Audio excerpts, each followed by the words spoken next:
Olá, terceiro ano, aqui é o professor Davi e hoje nós faremos a explicação e correção das atividades da semana 2 do PET volume 6.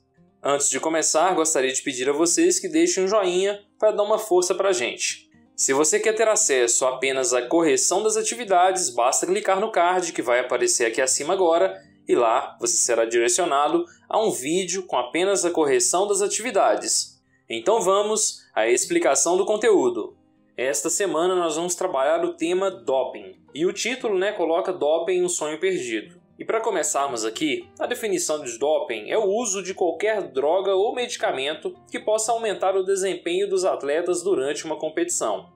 Então, é qualquer recurso, sendo droga ou medicamento que o atleta pode usar durante a preparação ou durante a fase competitiva para se sobressair aos demais, ou seja, ter uma vantagem competitiva. A Associação Internacional pioneira nas punições por uso de doping é a Associação Internacional de Federações de Atletismo. Aqui, pessoal, é por, talvez, acredito eu, que o atletismo é um conjunto de modalidades em que exige o esforço máximo do atleta, dentro das modalidades em questão, como, por exemplo, correr, saltar e arremessar, que são habilidades básicas e inatas dos indivíduos. Então aqui, uma pequena vantagem faz toda a diferença nas competições, ok? Na sequência, vem trazendo alguns assuntos relacionados a isso. O atleta treina incansavelmente buscando sempre atingir o seu melhor resultado, quebrar recordes. No entanto, alguns utilizam do doping para atingir tais objetivos, sem se preocupar com a ética ou com os riscos que tais procedimentos podem ter. Alcançar a glória no esporte depende muito da disciplina,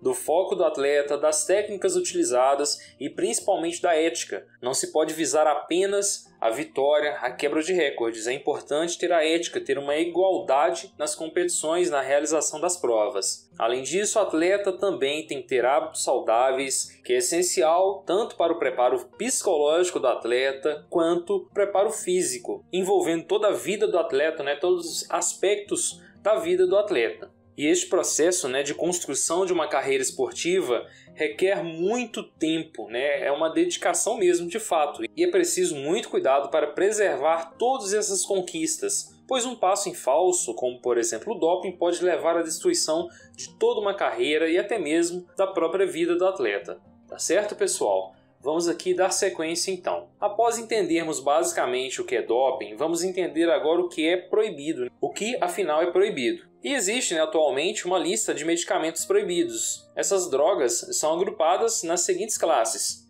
Elas são agrupadas em estimulantes que agem diretamente no sistema nervoso central, fazendo o mesmo efeito da adrenalina, e algumas substâncias são a pseudoefedrina, efedrina, anfetamina, cocaína e cafeína. Eles servem como estimulantes de fato, como o exemplo aqui da cafeína, que é presente em outras substâncias, outros compostos, como o café, por exemplo, possui quantidade de cafeína. Analgésicos narcóticos atuam no sistema nervoso central, diminuindo a sensação de dor.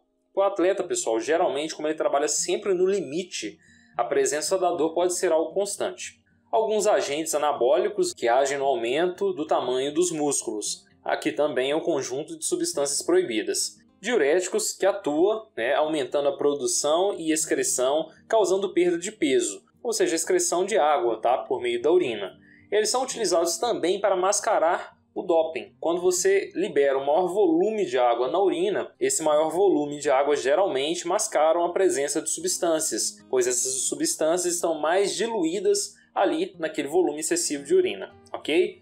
E aqui apresento algumas das substâncias diuréticas. Temos também os beta-bloqueadores, que agem diminuindo a pressão arterial e ajudando a manter estáveis as mãos dos atletas. Esse tipo de medicamento é utilizado nas competições de tiro. E aqui são citados alguns beta-bloqueadores. E por último aqui, os hormônios peptídeos e análogos. Aumentam o volume, a potência dos músculos. As substâncias são hormônios do crescimento, GH por exemplo, eritropoetina e a corticotropina. Beleza, pessoal? Na sequência, vem trazendo algumas informações também que pode ocorrer e existir o doping genético, mas aqui é um assunto para um outro momento. E depois aqui alguns dados, que desde 1968 foram utilizados pela primeira vez os testes antidoping nos Jogos Olímpicos. E em 1999 foi fundada a World Anti-Doping Agency, a WADA, para o combate da prática de doping pelos atletas. Essa agência mundial criou um código mundial de antidoping, que é utilizado pelas maiores federações internacionais e pelo Comitê Olímpico Internacional. Então é um conjunto de parâmetros para classificar o que é doping ou não, tá certo? E é isso aí, turma. Com isso nós concluímos aqui uma breve explicação mais rápida. E agora vamos às atividades da semana. A atividade 1 traz o enunciado aqui e uma pequena charge, trazendo algumas informações aqui que a gente deve analisar para responder o que é solicitado na questão. Vamos à possibilidade de resposta para a atividade 1. Atividade 1, então. Sabemos que o jogo limpo é de extrema importância no esporte e na vida. Estamos mergulhados em diversas situações que envolvem trapaças, seja na vida social ou pessoal. Analisando a charge, faça uma análise crítica sobre este assunto, expondo suas ideias em um parágrafo. Aqui é uma pergunta que exige uma resposta pessoal. E assim eu fiz. Mas antes, vamos analisar a charge. A charge tem um indivíduo aqui aparentemente forte, com um biotipo próximo daqueles indivíduos de academia, com musculatura forte nos braços e as pernas fininhas, e aqui várias agulhas, várias injeções fincadas no corpo, induzindo a ideia de que ele faz o uso de algum tipo de substância para melhorar o seu desempenho em algum aspecto. E aí ele usa uma desculpa devido a essa quantidade imensa de injeções colocadas no corpo. Ele fala, acupuntura, gente, só isso. E aí diversos repórteres aqui, com cara fechada, com cara estranha, ou meio que espantado com a resposta dada pelo indivíduo. Aparentemente este é o contexto da charge. E aí, pessoal, respondendo então o que foi pedido na questão, de forma bem pessoal, sobre uma análise crítica do contexto do doping e também da charge aqui, eu coloquei o seguinte: o doping é ilegal e antidesportivo. O atleta deve construir sua carreira e seus resultados, tendo como base o treinamento e todos os recursos lícitos neste processo. A utilização de recursos para dopagem é ilegal e antidesportivo, pois fere as regulamentações da WADA, que é a World Anti-Doping Agency, e é antidesportivo e antiético, pois tira das competições a equidade entre os participantes, no caso os atletas. Aqui eu coloquei de forma bem resumida uma possibilidade de resposta. Vocês podem utilizá-la para construir a resposta de vocês e ampliar as possibilidades aqui na construção dessa resposta. Beleza, pessoal? Vamos agora à atividade 2. A atividade 2 é uma questão da Unicamp de 2019. Recentemente, inúmeros casos de doping esportivo foram noticiados, como, por exemplo, aqueles envolvendo a delegação russa nos Jogos Olímpicos do Rio de Janeiro em 2016. Um dos métodos mais utilizados no exame antidoping é a coleta e análise da urina de atletas, para verificação da presença de medicamentos proibidos. O composto furosemida foi banido pela Agência Mundial Antidoping. Sua principal ação é reduzir a reabsorção de sódio e cloro a partir da alça de néfron, alça de Henle, em direção aos vasos sanguíneos adjacentes. Considerando essas informações e os conhecimentos sobre fisiologia renal e excreção em seres humanos, é correto afirmar que furosemida... Pessoal, essa questão é bem difícil, tá certo?